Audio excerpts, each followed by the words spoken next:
na siya maluto, guys. Kunti na lang. Dahan-dahan lang yung apoy ko para hindi siya sunog. Tsaka talagang luto hanggang sa loob.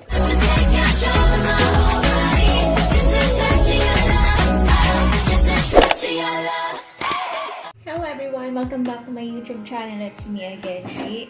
In this vlog, guys, magluluto ako ng fried chicken. At yung gagamitin ko is chicken breast kasi ayaw ng fiancé ko yung may buto. So, ito yung gagamitin ko. Pasensya na nga po kayo guys sa background kasi maingay yung aso ng kapitbahay namin.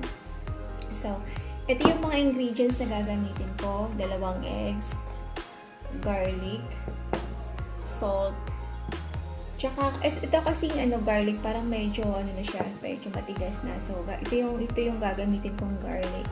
Tsaka, since hindi ako nakabili ng paminta, ito na yung gagamitin ko. Tsaka, milk. Ayan. Ihalo ko na siya, guys. Ihalo ko tong milk. 1 cup of milk. Tsaka, egg.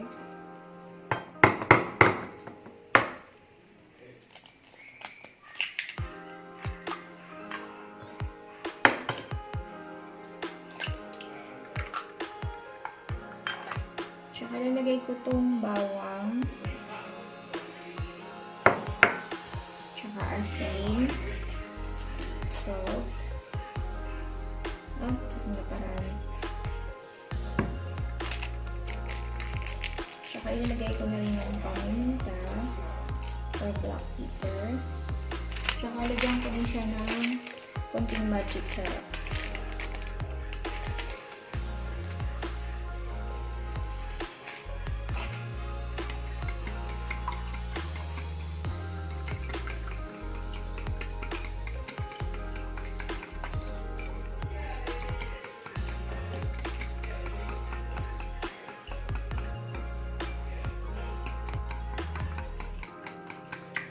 Maingay yung fiancé ko guys kasi kausap niya yung friend niya.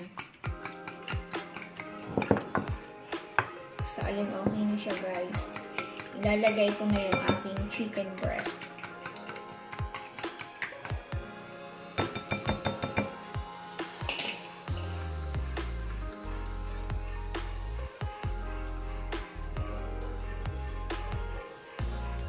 Kailangang haluin para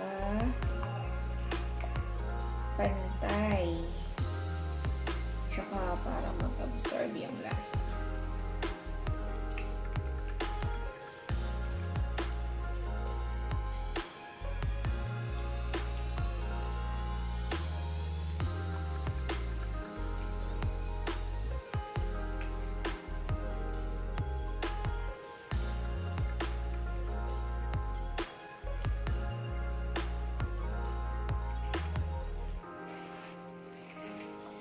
So, ayan guys, i-marinate ko muna siya 30 minutes or 1 hour. Lalagay ko muna siya sa loob ng refrigerator. Halo na mabuti. A few moments later. Lagay ako ng 1 cup of flour. At habang ginagawa ko to guys, mainit yung hawali ko at saka mainit na rin yung mantika.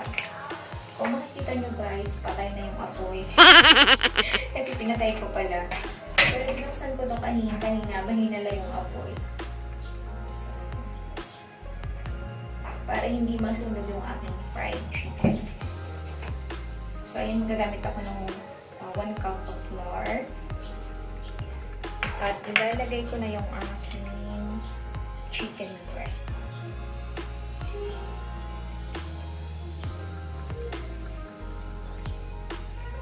Halo. Mahirap dito guys magluto sa kusina namin kasi maliit lang siya. Isang tao lang talaga yung pwedeng magluto dito.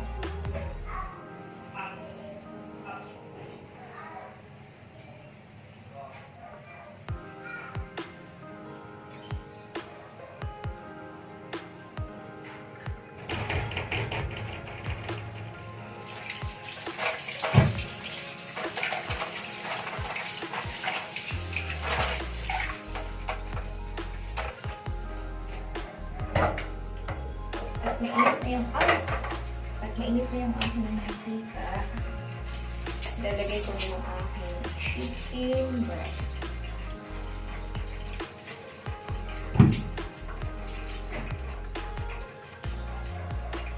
At pa-fry ko na siya hanggang maging golden brown.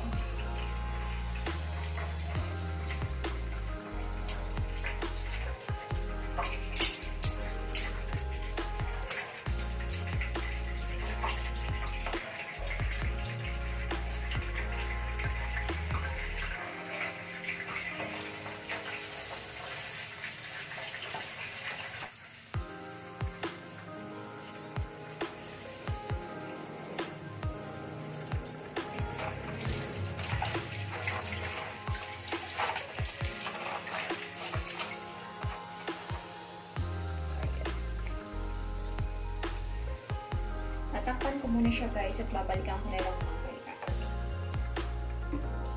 A few moments later. Bango ng fried chicken ko guys. Tingnan ko muna. Ayan, malapit na siya maluto guys. Kunti na lang. Dahan-dahan lang yung apoy ko para hindi siya sunog. Tsaka talagang luto hanggang sa loob. Kasi minsan, nakikita mo sa labas luto na pero sa loob hilaw pa. So, kunting oras pa guys para maging golden brown na siya. Takpan ko ulit. Ayun guys, luto na yung aking fried chicken. At ang bango-bango niya guys. Thank you so much for watching guys. Don't forget to like and subscribe. Thank you. I'll see you again guys on my next video. Bye-bye.